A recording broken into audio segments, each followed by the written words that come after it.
The media ask whether it's time to repeal the Second Amendment. Democrats say the NRA is responsible for the Florida school shooting. And Republicans shoot down a bunch of immigration proposals. We'll talk about all of it. I'm Ben Shapiro. This is The Ben Shapiro Show.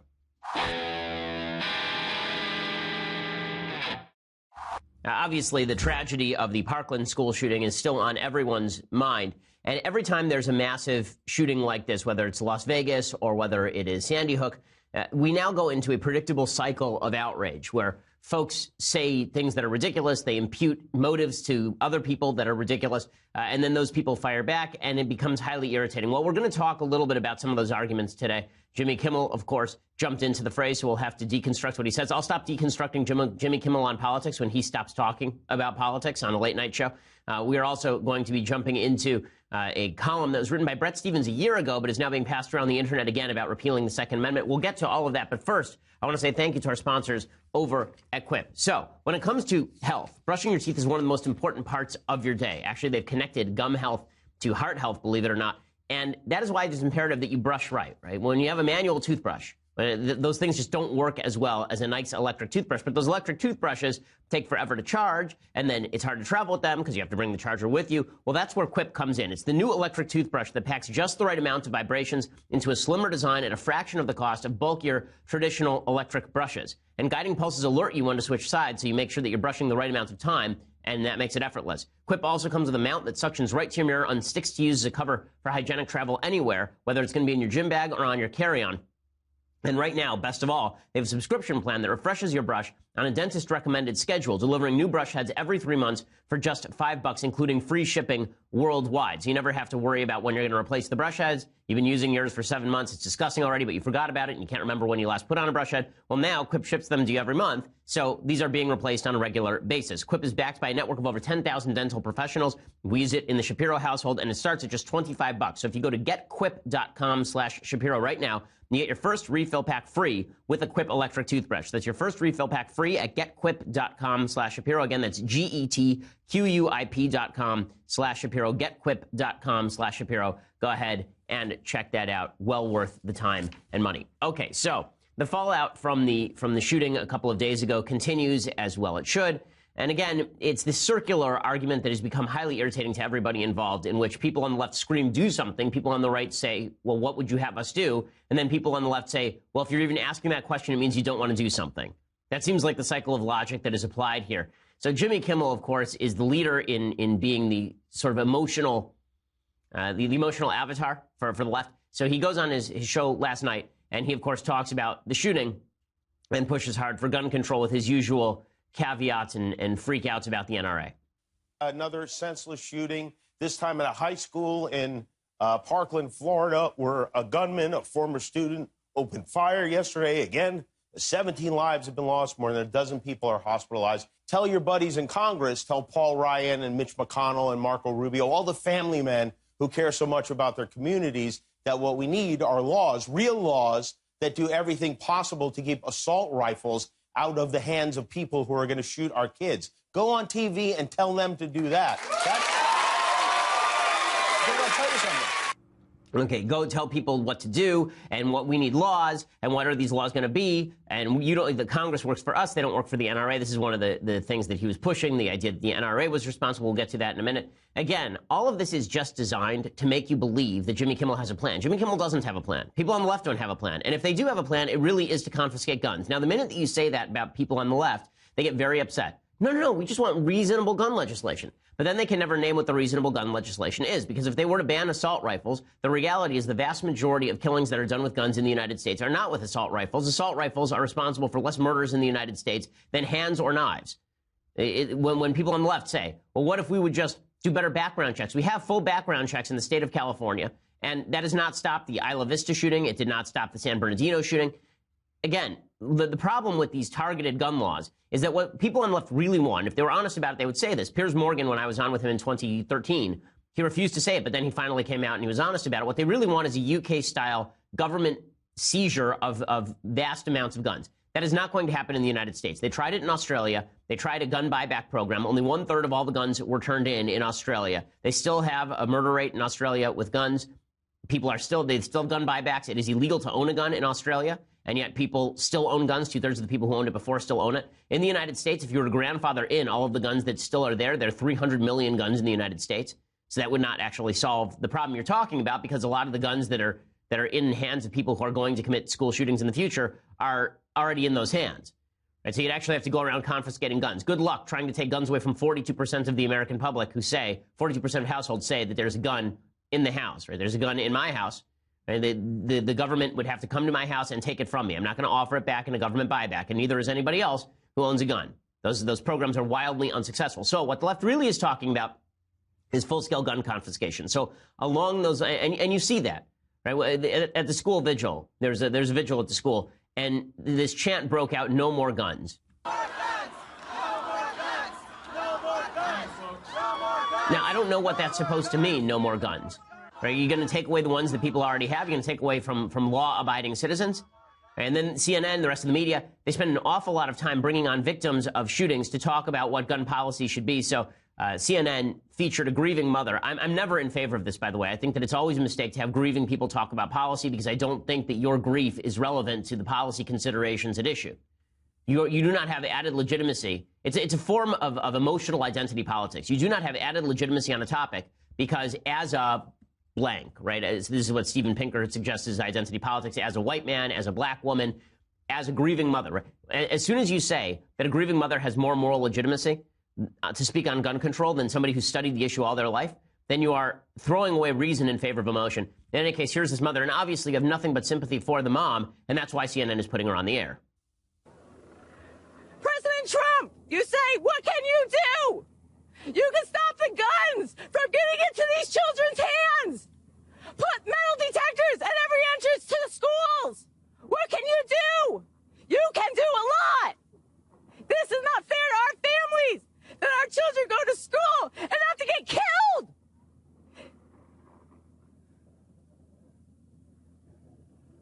I just spent the last 2 hours putting the burial arrangements for my daughter's funeral, who's 14. President Trump, please do something. Yeah, obviously, it's horrifying to watch. I mean, it's just terrible to watch this grieving mother. But when she's screaming at Trump to do something, the question is what Trump is supposed to do. The president of the United States doesn't have unilateral authority to seize guns in the United States. The president of the United States does not have unilateral authority to put even metal detectors, which is, by the way, a proposal I agree with on school grounds. I think that security should be upped at all schools. As I said yesterday, having armed guards at every school is not I fail to understand why this is even remotely controversial.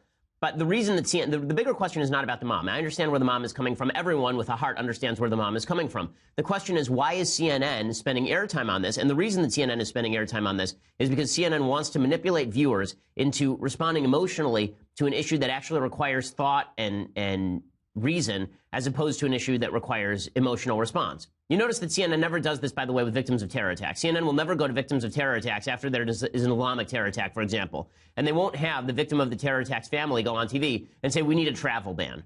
And CNN will never do that because that doesn't agree with CNN's agenda. The point here is that it's exploitative for the media to put grieving people on television simply in order to make a certain political point. It's something I object to generally. It's something I object to on a specific level. And I think that it's something that really needs to stop. And again, they were doing this with students as well. CNN put a student on TV to talk about why this is somehow on Rick Scott. Rather, it's MSNBC doing this.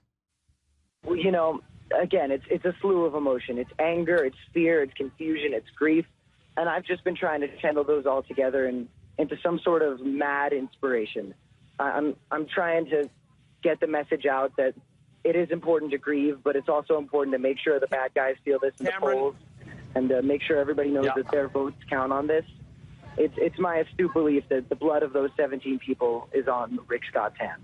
Okay, so somehow it's not Rich Scott, it's Rick Scott. And somehow the blood of people who died in Parkland is on Rick Scott's hands. Why is it on Rick Scott's hands when a nutcase, who apparently the police were called to the house 39 times. This is the new report. The police had gone to this guy's house 39 times, and there was no involuntary commitment of this person who apparently, when he was a child, was even put in a facility for violent juveniles. Right? Obviously, the system failed here. But what that has to do with gun control is a little bit beyond me. Now, folks on the left, if they're really honest, they will say what they really mean. What they really mean is they want to confiscate all the guns. And so let's talk about that in just a second, whether or not all the guns should be confiscated. But first, I want to say thanks to our sponsors over at Bull and Branch. So we're never going to agree on everything when it comes to politics, but we can all agree on the need for a good night's sleep so that we can all wake up refreshed and ready to do battle in the morning. That's what Bull and Branch is for.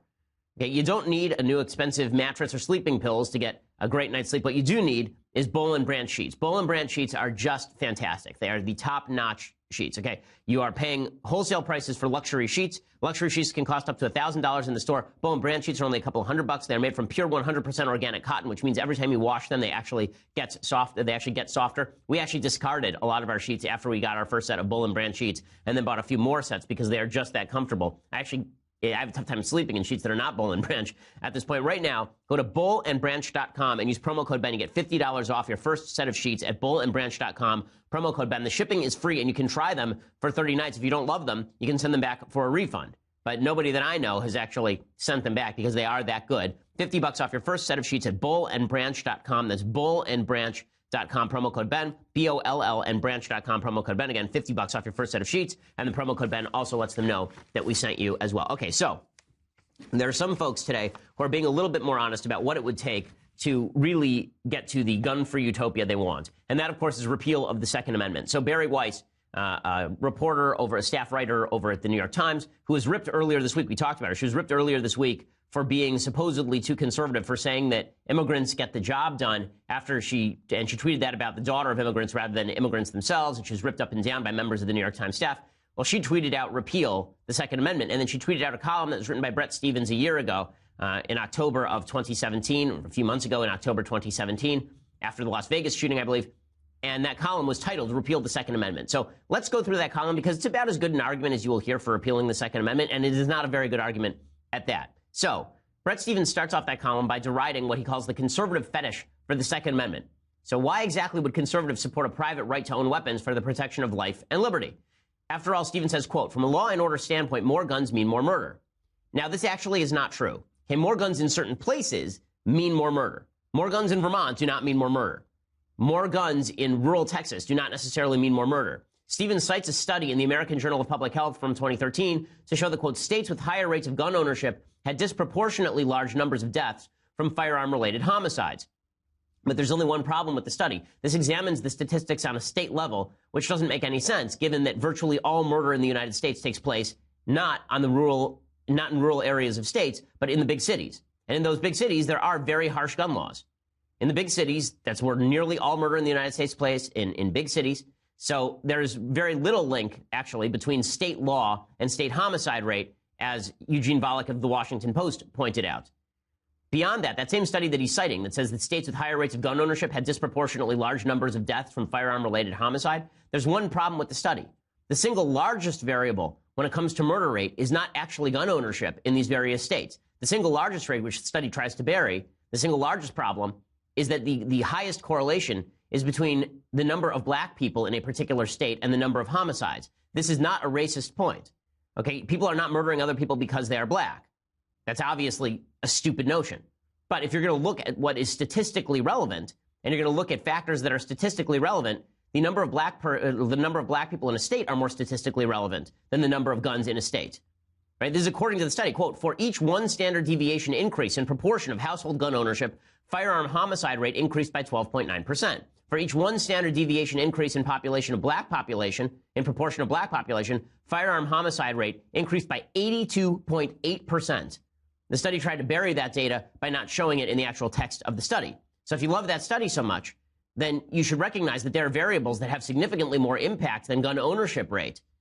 And that has to do, and we can talk about why there's a higher homicide rate in the black community than there is in the white community. A lot of it has to do with under-policing the black community that has been a matter of systemic discrimination since the 1800s, where white communities basically said to black communities, fend for yourselves, and that's been inculcated in particular areas of the culture. But that's not the point. The point that I'm making is that if you are going to suggest that gun ownership is highly correlative with gun death, then you have to look at other factors that are highly correlative with gun death and see that these statistics are not nearly as significant as you think they are. Stephens continues by stating, quote, from a personal safety standpoint, more guns means less safety. He then cites the fact that more people are killed every year in accidental firearm death than in self-defense shooting situations. But that's not a proper statistic either, because the times that people use a gun in self-defense far exceed the number of times you actually shoot somebody to death in self-defense. The goal of having a gun in your home is so that you can pull it out. I mean, I know there's a woman around the corner, and she was at home, and there's a guy who tried to break into her house. She went and got the shotgun from the back room. Well, rather, she screamed. The guy ran away. The police came. They told her, what you should do next time that happens is, do you have a gun in the house? She said, yes. They said, go get your pump-action shotgun and then cock the shotgun, right? Give it do that near the door, and the guy will run.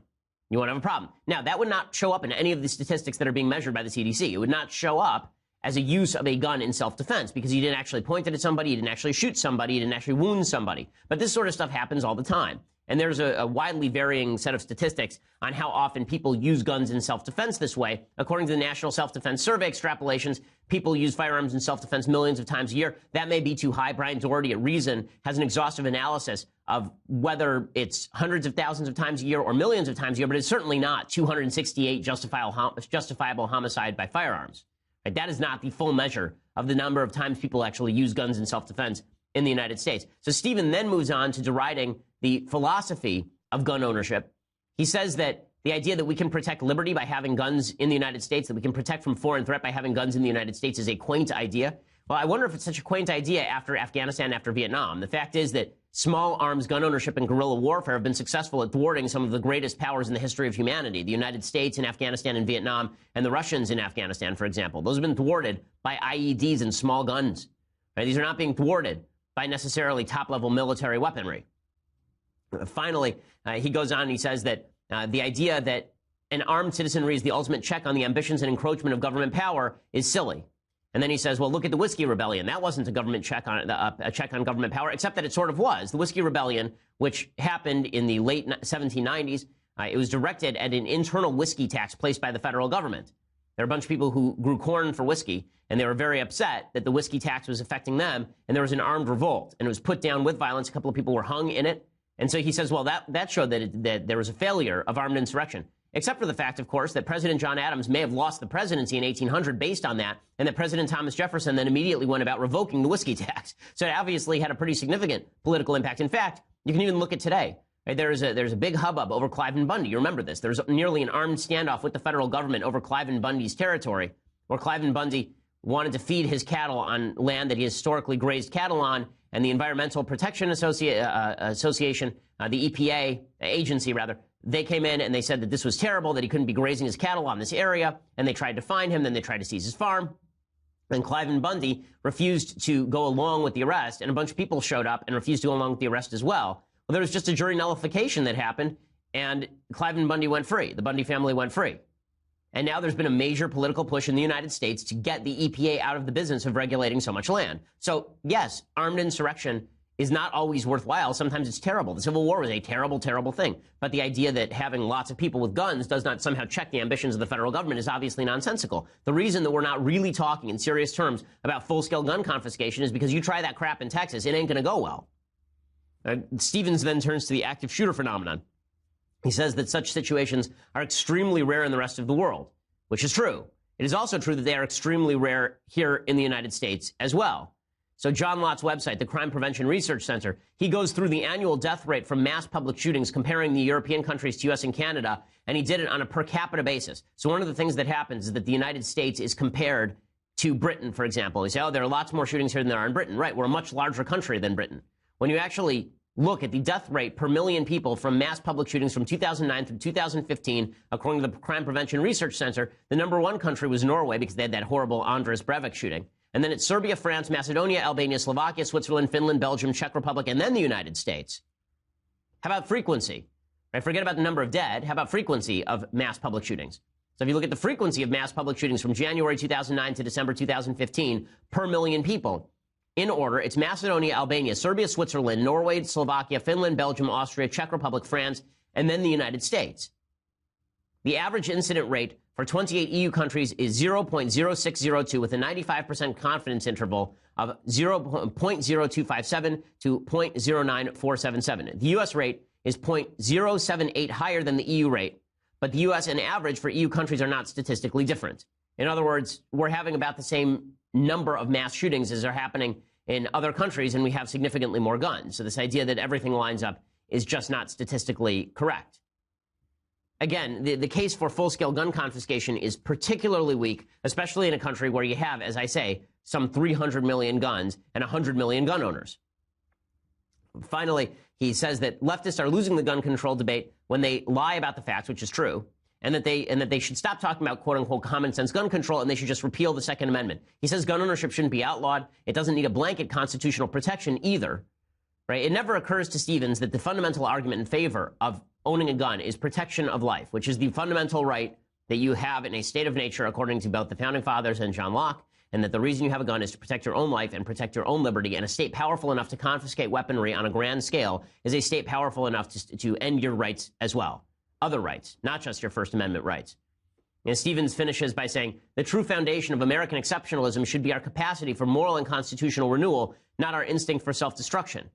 But that's not true at all. The true foundation of American exceptionalism is the idea that we built a system on unchanging human nature. Human nature has not changed. And the idea of handing a complete monopoly on gun ownership over to the federal government is a scary one, or should be a scary one, to anyone who loves liberty. Okay, when we continue here in just a second, I want to talk about the NRA, because the left is going nuts over the NRA. So let's talk about that. Okay, let's begin with Nancy Pelosi. So Nancy Pelosi, of course, has decided that the NRA is fully corrupt and that they are the ones deciding America's character. Here is the House Minority Leader. Whose political survival in this body is more important than the survival of our children, for example? Most recently yesterday, Sandy Hook, for example, or on the streets of our cities. Who of us in here is more important? Whose political survival is more important than that? Nobody's. Nobody's. So we have to be bold. We have to go forward. And we cannot let the National Rifle Association and its many, however they get their money, and that's another subject, to decide what the character of America is. Yeah, this sort of kabuki theater in which the Democrats participate is quite gross. They did control the Congress with 60 votes in the Senate, as well as a majority in the House and the presidency from 2009 to 2011.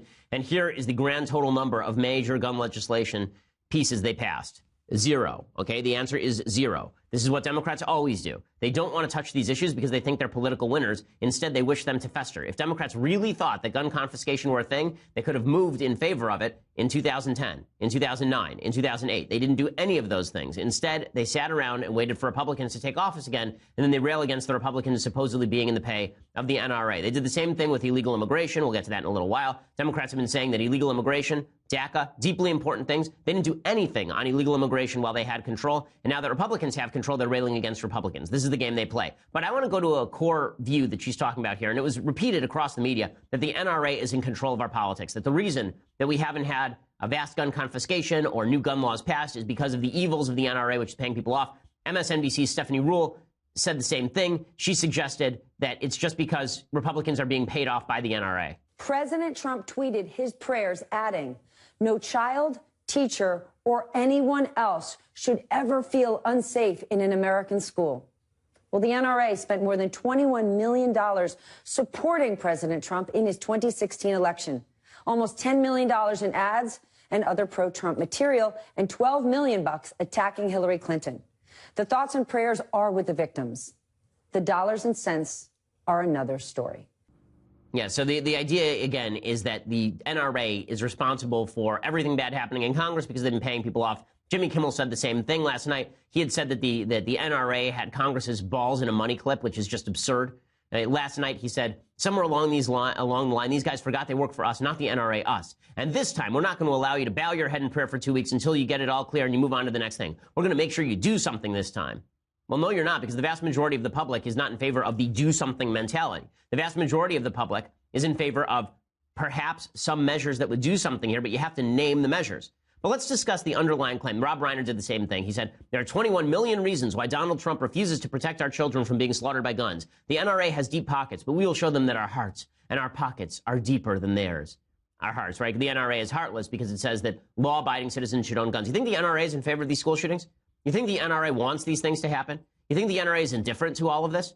And when we last had a major shooting, which was after that church shooting in Texas, the guy who put down the shooter was an NRA member. The media conveniently ignored all of that. He was an NRA instructor. because in their crusade to make it seem that the NRA wants to get guns in the hands of bad people, they ignored the fact that the NRA ensures that good people can have their hands on guns. But this money point is so stupid that Donald Trump is only pro-NRA because the NRA spent some $21 million on the Trump election cycle. You know how much money was spent in that election cycle? Like $1 billion was spent in that election cycle. They did the same thing. Stephanie Ruhle did the same thing, by the way, with Rob Portman in Ohio. She said that in the last 30 years, Rob Portman received some $3 million from the NRA. Rob Portman, in his last senatorial race, spent $30 million. So the amount of money he's received from the NRA is not 10% of what he spent on one election cycle. And this is true across the board. Okay, so how much money does the NRA actually spend? First of all, the NRA spent approximately $13 million on all candidates between 1998 and 2016. $13 million. Okay, that is according to PolitiFact. That is not according to me. That's PolitiFact, the left's favorite fact checker. The NRA spent money on outside expenditures. This would be their own PACs. They're spending money on ads in the amount of $144.3 million plus another $45.9 million on lobbying, which is a grand total of $203.2 million on political activities over 18 years, or approximately $22.6 million per two-year election cycle. The NRA does spend a lot more during presidential election cycles. According to Open Secrets, the NRA spent some $54 million in 2016 on politics. That would be on issue ads across the country. That would be on lobbying. That would be on organizing, all the rest. So that sounds like a lot of money, right? $54.4 million in 2016 on politics. And they really are the entirety of the gun lobby. The so-called gun lobby is basically the NRA. There are a few other organizations like the Gun Owners of America, but those are much smaller organizations. So let's look at some other segments of politics and where money gets spent. So according to the National Institute for Labor Relations Research, how much did labor unions spend in 2016 alone? They spent $1.713 billion on political activities and lobbying for 2016 alone.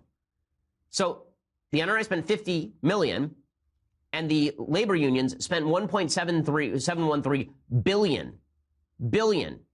Okay, that means that they spent like 3% of what the labor union spent. That's an insane number. But it doesn't matter. They're going to continue to proclaim that the NRA is the most powerful force in politics. It's also interesting. The unions spend this much money. You never hear about the idea that these Democrats are being paid off by the unions, that the unions are paying off Democrats in corrupt fashion. And there's a lot more evidence of that than there is that the Republicans are being paid off by the NRA. The Republicans are being elected by the NRA to presumably be pro-gun. But they were pro-gun before the NRA was there. If the NRA disappeared overnight, there'd be 5 million gun owners who joined another gun organization, and that gun organization would be lobbying. When it comes to the unions, it's a different story. Unions are very often in the business of giving money directly to candidates and then sitting there and actually making deals with the candidates for their union members, which seems a lot more corrupt to me. How about the abortion industry? In 2012 and 2016, Planned Parenthood spent $34 million on outside spending, according to Open Secrets. Emily's List, another abortion group, spent $33.2 million in 2016 alone. So the abortion lobby was spending about as much as the gun lobby, but you never hear that Planned Parenthood is paying off the Democrats. You never hear the Emily List is paying off the Democrats. Groups spend a lot of money. But the notion that the NRA is disproportionately buying politicians, it's just not factually true, which brings us to a deeper question. Do these outside groups actually buy politicians, or are they simply backing politicians who already support their agenda? You have to show the politician who switched his position from anti-gun to pro-gun after the NRA jumped in. Donald Trump knew that the American public, and particularly Republican primary voters, were not going to stand for an anti-gun position. He didn't shift for the NRA money. But it's always easy to have this ridiculous theory that there's someone out there, some evil, nefarious force who's spreading money in the back room, and that's why gun control hasn't prospered. The reason gun control has not prospered in the United States is because it's deeply unpopular when you come down to the specifics. That is why. It is not because of NRA money. The NRA is popular because people don't want large-scale gun control. It's not that people don't want large-scale gun control because the NRA has lots of money. It's a misread of the situation on a grand scale. Folks, for all the talk about gun control, in a piece of breaking news from the Wall Street Journal, the FBI has now said it mistakenly didn't investigate a credible and specific tip about the teenager charged with storming into the Florida high school and killing 17 people. In a statement, the FBI said it received a call on a tip line from a person close to the shooter. The caller provided information on, quote, his gun ownership, desire to kill people, erratic behavior, disturbing social media posts, as well as the potential of him conducting a school shooting. The information should have been assessed as a potential threat to life. It was not forwarded for investigation to the FBI's Miami field office, and no further investigation was conducted. So well done, FBI, for all the talk about how the government is necessary in order to remove guns from 300 million guns in American society, remove guns from 100 million people across the country. The FBI can't even track down one damn lead that says everything you need to know about the guy who went in and shot up a school. You want to talk about government malfeasance and government incompetence? Start there. You want to talk about helping to solve this problem? Start with the government actually following its own rules. Start with the government actually doing what it's supposed to do. The government sucks at everything, and they prove it once again. And the idea that I'm going to hand over my gun to this government and they're going to protect me, you have got to be kidding me. Okay, in just a second, we're going to talk about immigration proposals that happened yesterday, plus the president doing some serious King Daviding in a little while. But first, you're going to have to go over to dailywire.com and subscribe. When you go over to dailywire.com for $9.99 a month, you get the rest of this show live. You get the rest of the Andrew Klavan show live, the rest of the Michael Knowles show live. You get to be part of our mailbag today. You send us a letter, we'll read it. You also can ask us live mailbag questions over at dailywire.com. If you want all of those things, plus this, the Leftist Tears Hot or Cold Tumbler, that is $99 a year for the annual subscription. You will enjoy it. You will love it. You will live it. It is fantastic. If you just want to listen later for free, iTunes, SoundCloud, Apple Podcasts, any of the apps have our podcast. Please leave us a review. We always appreciate it. And subscribe over at YouTube. We are the largest, fastest growing conservative podcast in the nation.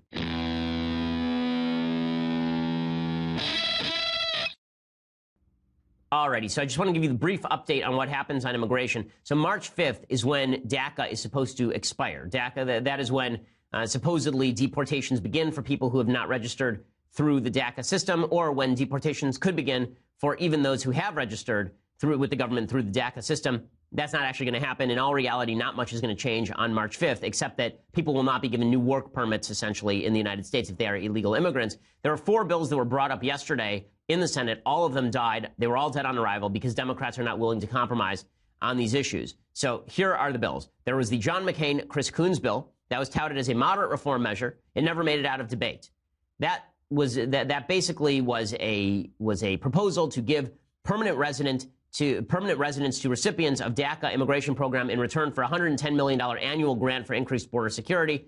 It specifically excluded any funding for construction of a wall on the southern border. That one did not make it out of committee. Second proposal was Pat Toomey's proposal from Pennsylvania, Republican, that he proposed that the U.S. cut off funding for sanctuary cities and sanctuary states like California until those cities and states agreed to share current information with federal immigration authorities, according to Emily Zanotti over at Daily Wire. 54 senators voted to put that bill to a full Senate vote, but Toomey couldn't get any bipartisan support, and it died in debate. And then there were 2 more proposals that actually came up for a formal vote. The final 2 proposals were dueling agreements on DACA and the border wall. One was from the White House, and one were from Senators Mike Rounds, Republican from South Dakota, and Senator Angus King, an independent from Maine, but he's really a Democrat. He caucuses with the Democrats. The bill traded a path to citizenship for DACA recipients for border enforcement and even $25 billion for southern border security construction projects, but it included a conditional amnesty for DACA parents, and it was popular among members of both parties, but 54 senators only voted for the bill because Trump came out and said that he was not in favor of the bill. The White House had called it a blanket amnesty and refused to take part in the group's negotiations. So here is Ted Cruz yesterday ripping into the Rounds bill, suggesting that it was simply too weak. So you don't even like the president's 4 pillars? Listen, that is dramatically to the left of where Barack Obama was. Barack Obama in DACA, which was executive amnesty, it was illegal, it was unconstitutional. DACA covered 690,000 people. Why on earth are Republicans trying to more than double, nearly triple that from 690,000 It's a more accurate number. But it's a more accurate number. You know, tell that to the steel workers. Tell that to the truck drivers. Tell that to the American people. We promised we wouldn't do amnesty. So basically, Trump turned against a lot of his own proposal after his base didn't like it, which is fully predictable. The White House bill was presented by Chuck Grassley. That bill included a path to citizenship for DACA recipients conditioned on $25 billion in financial support for a border wall. Grassley's bill did make it to the floor, but even Republicans were reticent to vote for the deal, and it failed 39-60. So that means that nothing has gone forward here. Democrats did not vote with Republicans in order to pass the 60-vote threshold. They were given a vote, and they voted against both of those proposals. So, yes, a lot of Republicans voted against Trump's proposal, but Democrats should have universally voted for those proposals if they thought that it was going to stand. The Rounds bill got a vote. It got 54 votes, in fact. But the Democrats were not willing to allow it to go to a full vote, right? There was a filibuster that was in place, so they needed 60. So, well done, Democrats, not compromising once again. Trump did blame the Democrats for this, of course. But, yeah, his leadership on this was less than stellar, shall we say. But he did prove, by the way, that Democrats were not fully concerned. It doesn't really matter because Democrats had nothing to lose here anyway. Democrats were always willing to let Trump go all the way down the line and then reinstate DACA informally. They're fine with that. They want to make Republicans look both heartless and incompetent, and they will succeed probably in that task. Okay, time for a quick Trump investigation update or Trump scandal update. So a couple of stories out today. One, Stormy Daniels, the porn star who says that she had sex with Trump. She says that she kept the dress that she had on when she was being nailed by Trump, and so she still has all of his DNA on it. I didn't know this was a thing, by the way. Like, apparently Monica Lewinsky did this, and now Stormy Daniels did this. Is this a thing that if you have sex with a famous dude that you keep the clothing? Very weird thing. I've never heard of anything like this, except apparently it seems to be happening a lot. That is one story. Other story is that apparently the National Enquirer spent $150,000 on a story about Trump having an affair with a Playboy playmate. This is while he was married to Melania, who is being cucked so often it makes your head swim. She was cheating on her repeatedly, of course. Not a shock.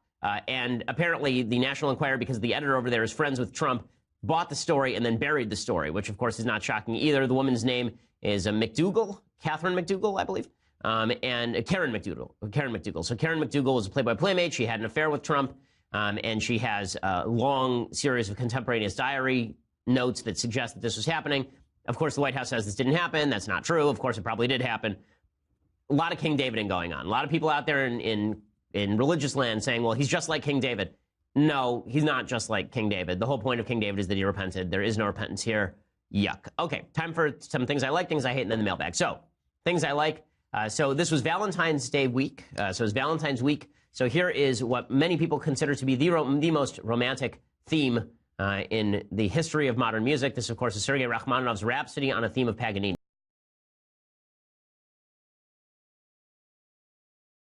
The media ask whether it's time to repeal the Second Amendment. Democrats say the NRA is responsible for the Florida school shooting. And Republicans shoot down a bunch of immigration proposals. We'll talk about all of it. I'm Ben Shapiro. This is The Ben Shapiro Show.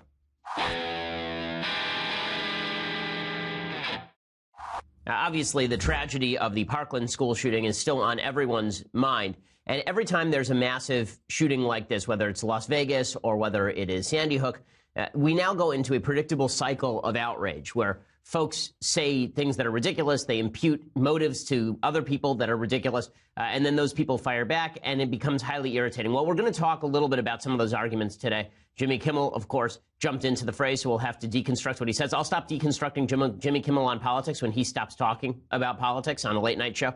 We are also going to be jumping into a column that was written by Bret Stephens a year ago, but is now being passed around the internet again about repealing the Second Amendment. We'll get to all of that, but first, I want to say thank you to our sponsors over at Quip. So, when it comes to health, brushing your teeth is one of the most important parts of your day. Actually, they've connected gum health to heart health, believe it or not, and that is why it is imperative that you brush right? When you have a manual toothbrush, those things just don't work as well as a nice electric toothbrush. But those electric toothbrushes take forever to charge, and then it's hard to travel with them because you have to bring the charger with you. Well, that's where Quip comes in. It's the new electric toothbrush that packs just the right amount of vibrations into a slimmer design at a fraction of the cost of bulkier traditional electric brushes. And guiding pulses alert you when to switch sides, so you make sure that you're brushing the right amount of time, and that makes it effortless. Quip also comes with a mount that suctions right to your mirror and sticks to use as a cover for hygienic travel anywhere, whether it's going to be in your gym bag or on your carry-on. And right now, best of all, they have a subscription plan that refreshes your brush on a dentist-recommended schedule, delivering new brush heads every 3 months for just $5, including free shipping worldwide. So you never have to worry about when you're going to replace the brush heads. You've been using yours for 7 months. It's disgusting already, but you forgot about it, and you can't remember when you last put on a brush head. Well, now Quip ships them to you every month, so these are being replaced on a regular basis. Quip is backed by a network of over 10,000 dental professionals. We use it in the Shapiro household, and it starts at just $25. So if you go to getquip.com/Shapiro right now, you get your first refill pack free with a Quip electric toothbrush. That's your first refill pack free at getquip.com/Shapiro. Again, that's getquip.com/Shapiro. Getquip.com/Shapiro. Go ahead and check that out. Well worth the time and money. Okay, so the fallout from the shooting a couple of days ago continues, as well it should. And again, it's this circular argument that has become highly irritating to everybody involved, in which people on the left scream, do something. People on the right say, well, what would you have us do? And then people on the left say, well, if you're even asking that question, it means you don't want to do something. That seems like the cycle of logic that is applied here. So Jimmy Kimmel, of course, is the leader in being the sort of emotional, the emotional avatar for the left. So he goes on his show last night, and he, of course, talks about the shooting and pushes hard for gun control with his usual caveats and freakouts about the NRA. Another senseless shooting. this time at a high school in Parkland, Florida, where a gunman, a former student, opened fire yesterday. Again, 17 lives have been lost. More than a dozen people are hospitalized. Tell your buddies in Congress, tell Paul Ryan and Mitch McConnell and Marco Rubio, all the family men who care so much about their communities, that what we need are laws, real laws. What comes out of that man's mouth, we can continue to alert the people that watch us, that listen to us, as this is not the way. Now, listen, LeBron has every ability to speak out about these things, and he's obviously got a big platform, and people listen to what he says. I don't think it makes him a political expert by any stretch of the imagination. When he points out that the president has not done a good job of connecting with a lot of people in the United States, this is obviously true during the election cycle. It was true after the election cycle. So there's some truth to this. I'm not, as a general rule, in favor of people who have not spent a fair bit of time studying politics, speaking with authority about politics.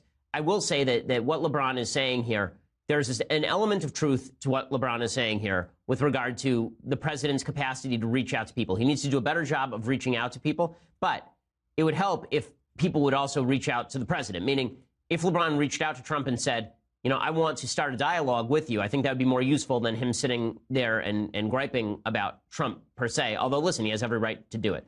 Okay, time for some mailbag stuff. Okay, you know, one more final thing that I hate.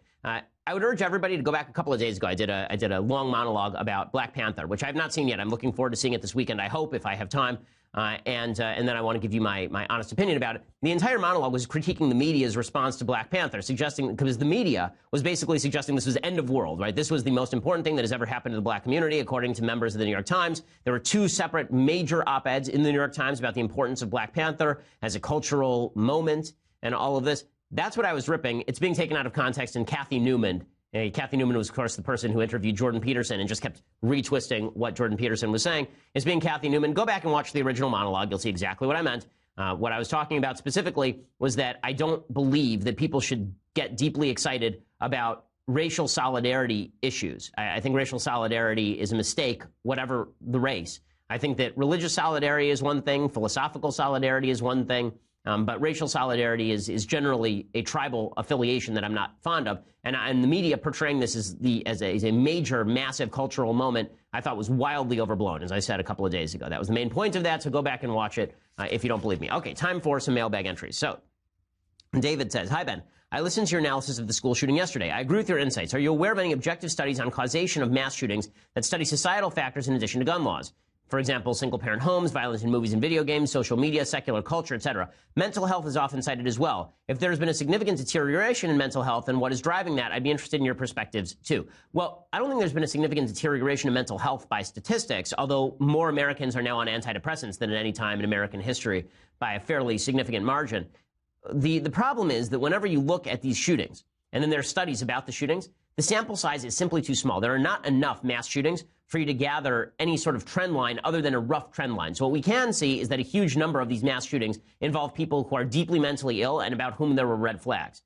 So if there is an increase in school shootings, I'm not sure that you can attribute that to greater rise in the number of people who are mentally ill in the United States, but you may be able to say that where we should be looking if we want to stop school shootings is among people who are severely mentally ill, who are schizophrenic, for example, violent schizophrenics, because not all schizophrenics are violent, and people who have evidenced threats against neighbors, people who have acted oddly. In other words, look for red flags. The question is, what's the goal of the study? If the goal of the study is to suggest measures by which we stop mass shootings, then we ought to be looking at what best fits the trend line as opposed to broad societal trends, because let's say that it were single motherhood, for example. Single motherhood does correlate highly with general crime, but it doesn't correlate as highly with mass shootings, for example. And Trey Martin says, hey, Ben, I read an article this week in a major newspaper that showed how historically all countries have utilized some form of trade protectionism, including the U.S. at its early stages. My question is, if all countries do this, and in particular since China is doing this, how can we realistically keep our competitive lead if we and only we insist on a purist approach to free trade? Well, the way that you keep your competitive lead is through a purist approach to free trade. It means that all the inputs in your industry are cheaper. So let's say, for example, that we put no tariffs on anything, but China tariffs the crap out of our products. They are taxing their own citizens. And let's say they tax their own citizens to dump all of that money into steel, undercutting our domestic steel industry, which is kind of what's happening. Okay, let's say that they do that. So now steel is cheaper on the American market. So that means that American auto manufacturers are using that steel to make products cheaper than they will be able to make those products in China. In other words, protectionism is almost universally linked with subsidies to a particular industry. Subsidies to a particular industry mean taking from one potential industry and giving to another potential industry. It means China is taking money from an industry that would thrive on free trade and is instead giving that money to an industry that does not thrive on free trade, namely the steel industry, for example. Well, that's not good for China. Maybe good for China's steel industry. It's not good for China's overall economy. What is better for an overall economy is to take cheap inputs and use that to make the most competitive products and then outcompete people despite tariffing. By the way, if you tariff your own country, if you raise tariffs to a high level, that does not make your country stronger. It makes your country weaker. And you take this to its logical extreme. If you tariffed everything at 100% in the United States, meaning that everything you buy had to come from the United States, we would all be significantly poorer because we'd all have to spend a lot more money on products we are used to getting for cheap. That would not forward competition. It would not forward style of life. It would not make your life better. Josh says, Dear Ben, do you feel conservatives are gaining ground in U.S. culture? What are your barometers for measuring cultural shifts? I do think conservatives are gaining ground in U.S. culture. You can see it particularly on issues like abortion. And I think a lot of that is because of the fragmentation of media, the fact that the media is no longer controlled top down, the fact that there are literally hundreds of thousands and millions of people who engage with the show every single day. We have like 1 million people who engage with this show every day. And there's no gatekeeper, right? If you want to watch the show, you watch the show. It's not that there was somebody who had to green light me over at a network.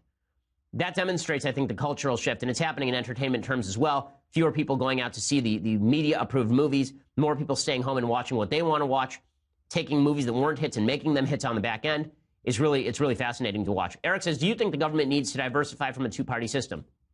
Well, I'm not sure it's a matter of the government diversifying. I think the American people might be better served by more parties. Unfortunately, the system tends to favor a two-party binary system. Now, the thing in favor of a two-party binary system is it creates a certain level of stability.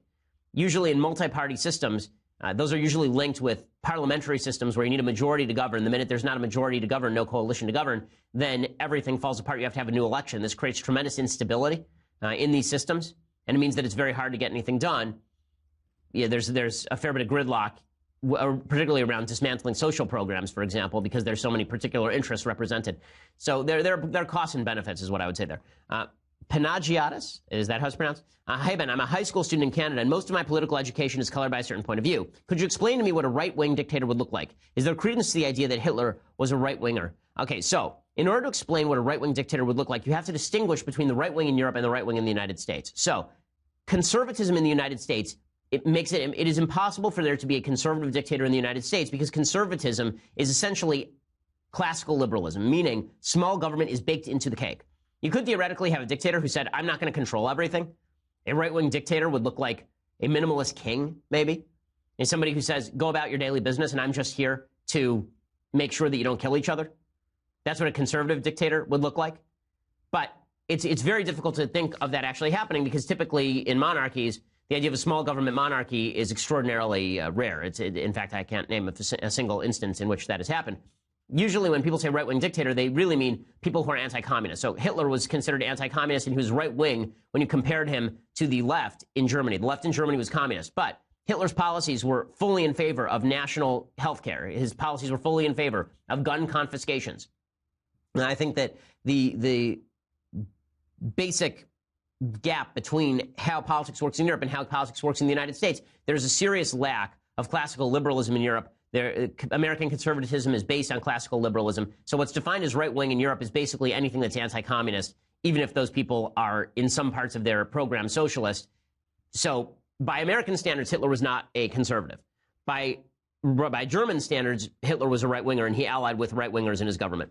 Patrick says, LeBron talked about people who inspired him. Who are people that inspired you in politics, culture, athletics, etc.? So in politics, I can name a lot of people in politics because I was always into history. It was usually historical figures. Right? It was usually John Adams or Winston Churchill or Abraham Lincoln. Growing up, I didn't have sports posters on my wall. I had a giant poster of Abraham Lincoln on my wall at home. I had a poster with all the presidents on my wall at home. Those were the things that I always found inspiration in, were ideas and people who represented those ideas. Moses, obviously, if you're a Jew. So I never found tremendous inspiration from cultural figures. There are people who I found inspiring just at an artistic level. So I still find Roger Federer, for example, inspiring at an artistic level. Just somebody who is the best at what he's done. He's the best ever at what he's done. That's an inspiring thing. I find Beethoven is inspiring in the sense that he is the pinnacle of human achievement. These things are inspiring, but not in terms of I get my moral code or my moral ideas from those folks. Let's see. Walter says, what are the best defenses for fiscally conservative policy. Suppose I was talking to someone who said that SNAP or WIC, these are programs to support women and infant children, is a small cost for the taxpayer that it isn't worth touching. And if we want to lower the amount of money we spend on it, we're evil people who don't care about the poor, etc. Well, the question is not the amount of money that you're handing to people who are on food stamps. The question is, do those food stamps enervate a population? One of the reasons to have work requirements for all of this is to create an incentive scheme whereby you are getting people off of food stamps. The goal of food stamps should be not just to feed people, it should be to get people off of food stamps. The goal of welfare should be to get people off of welfare. In other words, make a plan, and the system should be responsive to the plan that you make so that it's not a permanent handout. It is, in fact, a hands up if you're going to have these programs at all. This is why I think private charity is much better, because if you are face-to-face with someone, you say, I want some of your money, that person, it's a lot easier for that person to say, well, why do you deserve my money? And then you actually have to come up with a plan for success. If you have a nameless, faceless system that hands you a check every month, very often that is going to actually create an incentive for you not to have a plan, because that check is just going to be there no matter what. And Charlie says, Ben, small fan, I'm only 5'6". Simply wanting to know your top 5 comedy films from the 90s and 2000s. From the 90s and 2000s is a little too narrow for me, because I don't think there have been a lot of great comedies in the 90s and 2000s. Best comedy films ever, I mean, Tootsie definitely has to be on the list, and that was like 1984, maybe, 1983. Liar, Liar, I think, is really funny. Tommy Boy is my guilty pleasure. I think that movie is insanely funny. I'm not a fan of a lot of the modern comedies, actually. Airplane is a great comedy, obviously. There's some that are less funny than they are. Like Groundhog Day is not like the super funniest movie, but it's a very good movie. And one of my favorite comedies growing up was The Court Jester, which comes from the 1950s because it's all just cleverness and wordplay. Zoolander, if we're gonna go modern comedy, Zoolander is really funny, but again, it's stupid funny. Meet the Parents, stupid funny. Those are probably the ones that come immediately to mind. But I actually tend to favor older comedies over newer comedies, and some that are kind of obscure. There's one called Ruggles of Red Gap with Charles. What's his name now? Man, I'm losing my mind. Ruggles of, I'm going to look it up because otherwise I'm going to go absolutely insane. Ruggles of Red Gap is with Charles Lawton, and that is from 1935, and that's a really good movie. Let's see. Ben says, Dear Ben, my name is James Tyler, and I've had the pleasure of becoming a first-time dad. My wife and I love our daughter very much. I'm wondering at what age it's okay to start introducing your children to political ideals. I would like to start sooner, and my wife would like to start later. Given that you don't become president, making this a moot point as everybody would become Republican, at what age is it appropriate to start teaching your daughter moral views of politics? At what age do you talk to your children about it? I don't think it's even a matter of teaching your kid about tax rates. I think it's a matter of teaching your kids about values. People ask, how did I get so conservative at such a young age? And what I usually say is that I grew up with a certain set of values that are innately conservative. Personal responsibility. You have to clean up your room.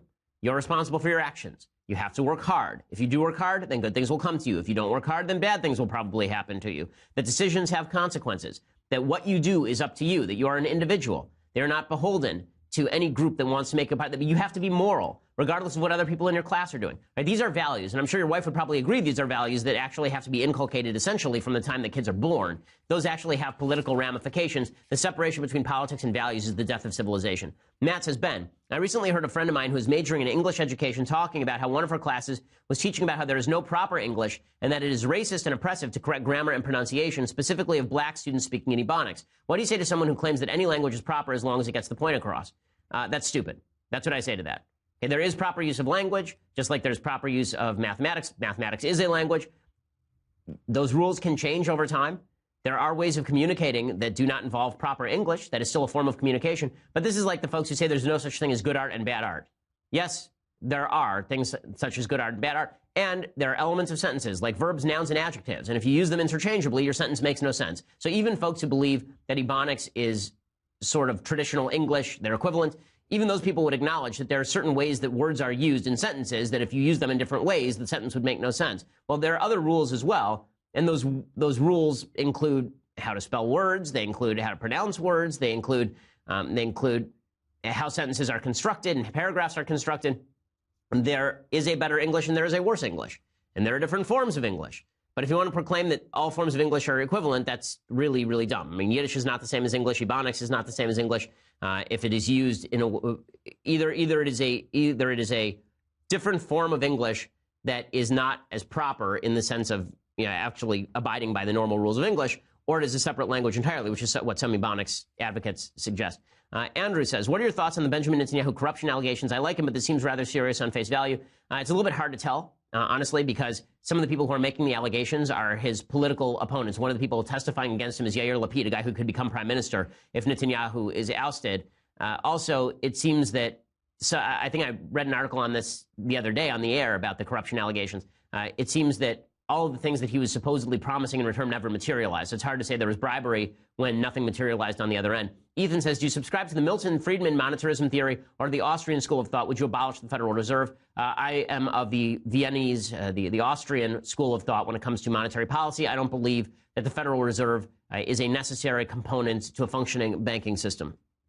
And George says, hi, Ben. Would you be able to clarify whether Ronald Reagan was as successful economically as those on the right claim he was? I have a friend who claims Reagan's economic policies tanked the economy. Is this true? No, Reagan's economic policies led to the largest peacetime growth in American history. The growth of the 1990s was largely an after effect of the growth of the 1980s. And you can see that because you can see how the economy was contracting up till about 1983 when it turned around. Okay, final one. This is a tough one. Okay, Ben says, I have a question regarding homosexuality. I struggle with unwanted same-sex attraction, but I'm still attracted to the opposite sex. What I really want for my life is to have a wife and children, but I feared this would get in my way one day. What advice can you give me for this? And I'm curious to ask, how do people of the Jewish faith and community handle homosexuality and people who have unwanted same-sex attraction? Well, I mean, the way that we handle unwanted same-sex attraction would be the same way that you handle unwanted sexual attraction to people who are not your wife, meaning that attraction is something that we all have to struggle with. Attraction to things that we can't have or that we maybe morally oppose, that's something that we all struggle with on a real basis. That doesn't mean all those struggles are equivalent, obviously. If you have same-sex attraction, that's not equivalent in kind to me having struggles with being attracted to women who are not my wife, for example, as every man does, right? Every single man is built for polygamy, and every single man who is moral aims toward monogamy. But the idea here is that behavior and attraction are two separate things, and I'm not going to make light of the struggles that somebody has with attraction. Do I think that homosexuality is necessarily entirely genetic? No. Do I think some of it's environmental? Probably. Do I think that it's a reality? Of course it's a reality. How you choose to deal with it, obviously, is your individual choice in a free country. But if you want to have a wife and you want to have kids, then I would recommend that you keep away from situations in which you would be tempted to act on attraction. Again, the same advice that I give to men who don't want to have an affair. Stay away from situations where you'd be tempted to act on an attraction. Stay away from things that attract you if it's something that bothers you and if that's the way that you want to live your life. Okay, so we will be back here on Monday with much, much more, I am sure. I'm Ben Shapiro. This is The Ben Shapiro Show. The Ben Shapiro Show is produced by Mathis Glover, executive producer Jeremy Boring, senior producer Jonathan Hay. Our technical producer is Austin Stevens, edited by Alex Zingaro. Audio is mixed by Mike Coromina. Hair and makeup is by Jesua